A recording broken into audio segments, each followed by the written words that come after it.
Hi, everybody. Hello, I'm Ryan. I'm Bethany. And we are Ryan and Bethany Board Game Reviews. And today we'll be talking about Rome in a Day. This is designed by Evgeny Petrov, and it is published by Alley Cat Games. This is a I cut, you choose style game, where basically you have the ruins of Rome, and you are trying to divide it up evenly as best as you can. Some people are getting more tiles, but people who get less tiles are also going to get some of the riches of Rome as well. So you're trying to build the best kind of rebuilt version of the city as you can to try to get the most victory points. Let me give you a quick overview of how to play.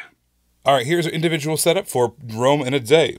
Every player is going to have a screen here. We're also going to have a card that is randomly dealt to us that has 8 different buildings onto it. We're going to take our 8 buildings and we are going to match them up with the symbols on the card. We're also going to start off with the 4 gems. And we also have these 2 cards here that we're going to use to bid on either small or large sections of tiles. And then we have our cards that are going to remind us which direction we are taking from and giving to that particular round. And then finally we have our stack of tiles, which is going to be the land that we're trying to acquire. We're going to play 4 rounds, and you can see the kind of 1, 2, 3, 4 rows in that card there. What we're going to do at the beginning of each round is we're going to lay out 5 tiles. And then, based off of our card over here, we're going to put in the leftmost building on the leftmost tile, and then the second one on the second tile. All players are going to get a chance to see that, so they kind of know what their options might end up being. But then what's going to happen is we're going to use our divider, our screen there, and we're going to kind of do a lot of work here behind the scenes. So now what we're going to do is each player is going to make a small and a large grouping of tiles. So let's say we did something like this. Behind our screen there, we've got those 2 tiles, those 3 tiles over there. Whatever the smallest of the 2 stacks is also going to get a gem to go along with it as well, which is worth points at the end of the game. Alright, and then we're all going to reveal what we were just working on.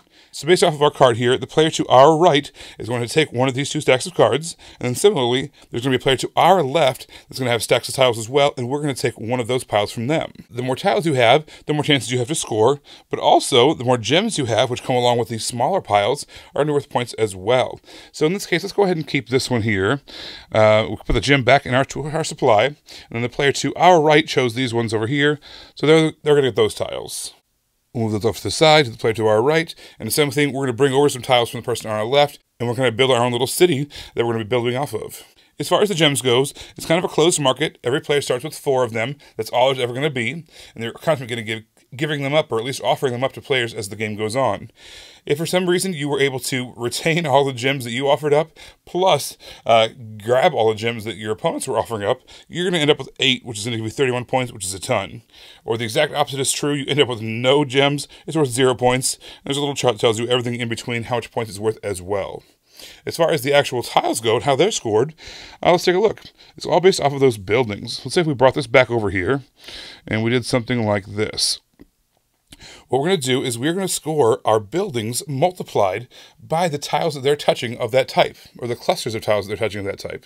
This is always very small scale compared to what it's going to be at the end of all 4 rounds. But this purple building here is touching 1 cluster of 2. So that means it's worth 2 points at the end of the game. We've got our gray building here touching a cluster of 2 as well. That's also going to be worth 2 points at the end of the game. So right now we've got 4 points worth from our city plus our gems as well. We do have in the back of our screen, our divider, some kind of pictorial graphs of the rules, which is really nice. It's really handy to have that little player aid there that's always facing you. But basically, we're going to play 4 rounds. At the end of that 4th and final round, you're going to use the score pad to multiply out all your different buildings, all the different clusters that they're touching of the matching things. You're going to score each one, and then you're also going to count up all of your gems as well. Whoever has the most points at the end of the game wins.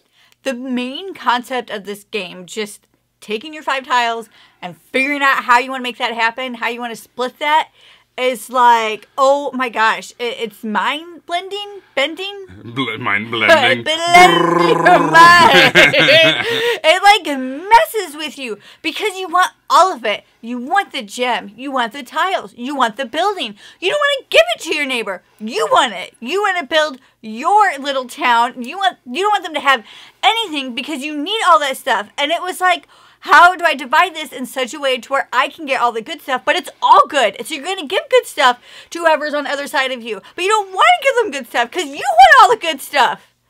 That was like a lot of fun. The box says 2 to 5 players. We found that to be extremely accurate. A lot of times there's like a weird two-player variant, Yes. or at the higher player count things don't work, or whatever the case is. But for 2 reasons, this worked really, really well. First of all, it's all simultaneous. Yeah. It's all happens at the same time. So it doesn't matter how many players you play with, it's going to take the same amount of time. We found to be 15 to 20 minutes is kind of where we landed a lot of the times. The other reason is you're also going to see the same amount of tiles no matter what. You're going to see the same tiles offered to you from the left or to the right and back and forth. If you're playing a 2-player game, it's just the person across from you back and forth. But still, you're going to see the same amount of tiles, the same opportunities to grab the amount of gems, all that stuff. So basically, this was, no matter how many players you were playing with, it felt the same to us. And I really liked how all the points were on the board. It's a closed market when it comes to those gems, so you're not going to get any bonuses. More aren't going to come out. That's it. So you know what potentially people can score. And not just that, but you know what people's new lands look like. So when you are divvying that out, you know what, if I give this to them, what they're going to score because of it. All the information out there. There's no like cards that say you want to get the most of these at the end of the game. You know what people are going for because they're going for the exact same thing that you're going for, to win and demolish. That's right. I usually don't pay a whole lot of attention to the bits. It's like, oh, these bits are nice or whatever. But the buildings, these bits were awesome. I don't know how they did it. These laser cutout, whatever they are, of these buildings were extremely impressive. They're painted well, cut out these little windows and all these different little buildings. Very impressive. I had a great time just like photographing them and like looking at them and playing with them. Very nice.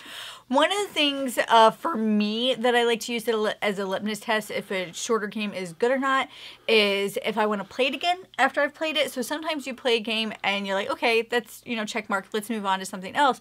But this was a game that I felt like when we played it, I just wanted to play it again. Like there's no reason not to. Oh, it's already out. Let's just play it again. And I view that as a really good sign that it was enjoyable and it was something that wanted me to come back, that brought me back to it. From what I understand, the I cut, you choose mechanism is like one of the hardest mechanisms to implement into a game and do it well. You wouldn't know that though by playing this game. It's so smooth, so seamless that they just kind of existed, it just was, and it just worked out really, really well.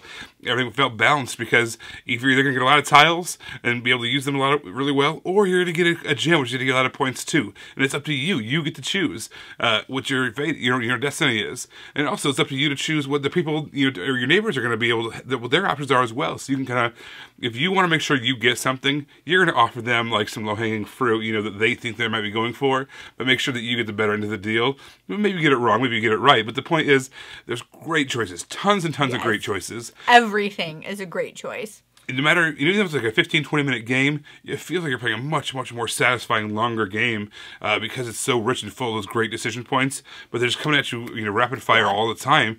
Every time you get a new set of, new round, a new set of tiles to work with. Oh, I had a blast with this game. I really thoroughly enjoyed this one. Even reading out of the rule book, I just knew. You did. He was reading the rule book and he was like, I like this game. We haven't even played it yet. And he's like, yeah, no, I like this game. It was a super well-written rule book that just explained everything really well. And I just kind of understood how the game worked even before we even laid out the pieces. A ton of fun. I really enjoyed it, Roman a Day.